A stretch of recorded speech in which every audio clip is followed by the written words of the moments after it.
আগামী মাসে যুক্তরাষ্ট্র এবং ওয়েস্ট ইন্ডিজে অনুষ্ঠিত হবে টি-20 বিশ্বকাপের নবম আসর। বিশ্বকাপেও সাকিবের জন্য অপেক্ষা করছে অশনি সংকেত।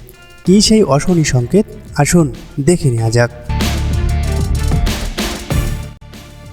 সদ্য শেষ হওয়া জিম্বাবুয়ে সিরিজের প্রথম 3 ম্যাচে খেলেননি সাকিব আল হাসান।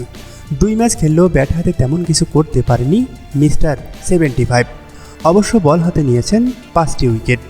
জিম্বাবুয়ে সিরিজে প্রত্যাশিত পারফর্ম করতে না পারায় সাকিবের রেটিং পয়েন্ট এখন 231 থেকে কমে হয়েছে 228, যে কারণে শ্রেষ্ঠত্ব হারানোর শঙ্কায় আছেন বিশ্বসেরা অলরাউন্ডার।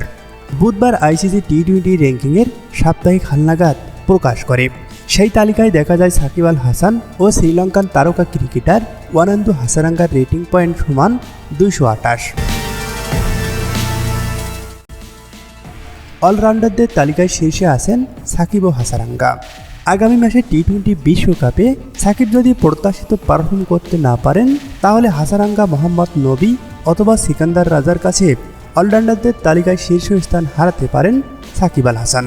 10 রেটিং পয়েন্ট কম নিয়ে অলরাউন্ডারদের তালিকায় 3 নম্বরে আছেন আফগানিস্তানের স্পিনার মোহাম্মদ নবী। জিম্বাবুয়ের অধিনায়ক সিকান্দার রাজা 210 রেটিং পয়েন্ট নিয়ে আছেন 4 নম্বরে। সব কিছুর ঊর্ধ্বে থেকে অলরাউন্ডারদের শীর্ষস্থান ধরে রাখতে সাকিবকে অবশ্যই প্রত্যাশিত পারফর্ম করতে হবে।